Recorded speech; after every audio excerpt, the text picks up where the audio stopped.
ഈശോ വ്യക്തിപരമായി സ്നേഹിക്കുന്ന പ്രിയപ്പെട്ടവരെ, ഇന്ന് നമ്മൾ ഉൽപ്പത്തി പുസ്തകത്തിൻ്റെ 3-4 അധ്യായങ്ങളും സങ്കീർത്തനം 104 വായിച്ചത്. ഇന്നലെ നമ്മൾ മനോഹരമായ ഒരു പ്രപഞ്ചം ദൈവം സൃഷ്ടിക്കുന്നതിനെക്കുറിച്ചും അതിനെ നോക്കി ദൈവം കൊള്ളാം, നന്നായിരിക്കുന്നു എന്ന് പറയുന്നതിനെക്കുറിച്ചും മനുഷ്യനെ സൃഷ്ടിക്കുന്നതിനെക്കുറിച്ചും മനുഷ്യനെക്കുറിച്ച് ദൈവം സന്തോഷിക്കുന്നതിനെക്കുറിച്ചും ഇണയെ നൽകുന്നതിനെക്കുറിച്ചൊക്കെ പഠിച്ചു.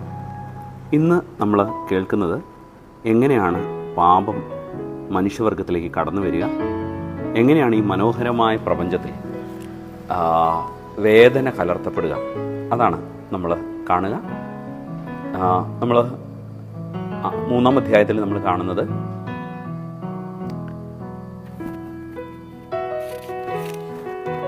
മനുഷ്യൻ്റെ പതനം.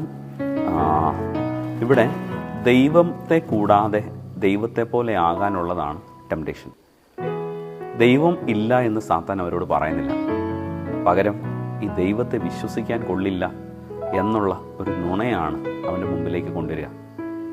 എന്ന് പറഞ്ഞു കഴിഞ്ഞാൽ ദൈവം വളർത്താൻ ആഗ്രഹിക്കുന്ന ഒരാളല്ലെന്നും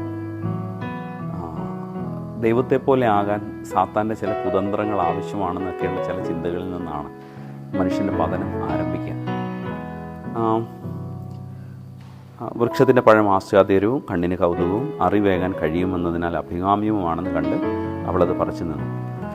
അപ്പോൾ ശരിക്കും ദൈവത്തിൽ നിന്ന് അകന്നു മാറി ദൈവത്തെ പോലെ ആകാൻ ശ്രമിക്കുമ്പോൾ അവരുടെ ജീവിതം തകരുന്നത്, അവരുടെ ഉള്ളിൽ മരണം നിറയുന്നത്, പിന്നെയുള്ള അധ്യായത്തിൽ അത് മക്കളിൽ അതിനേക്കാൾ അധികമാവുന്നത്, കൊച്ചുമക്കളിലെത്തുമ്പോൾ വീണ്ടും അത് 6 ഇരട്ടിയായിട്ട് കൂടുന്നത്, അതൊക്കെയാണ് നമ്മൾ കാണുക.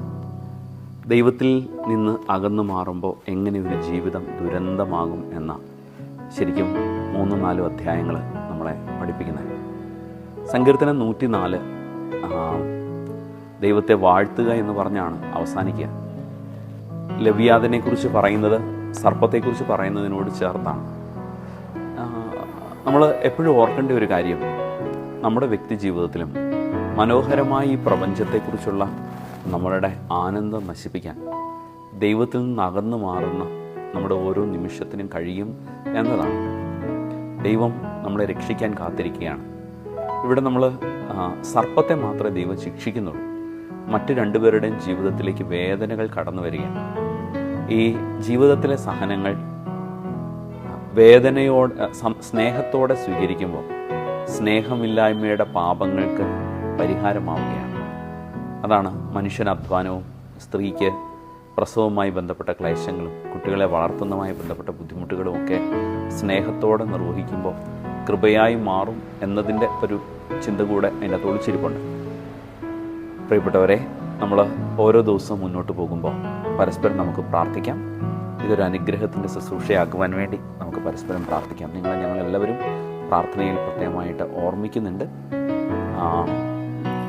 ഇന്ന് തൊട്ട് നമ്മളൊരു പോളാണ് ഇടുക.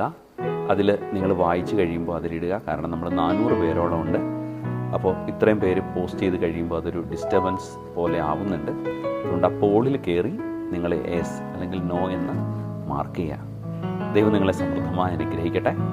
ഞങ്ങളെയും പ്രാർത്ഥനയിൽ ഓർമ്മിക്കുമല്ലോ. God bless you.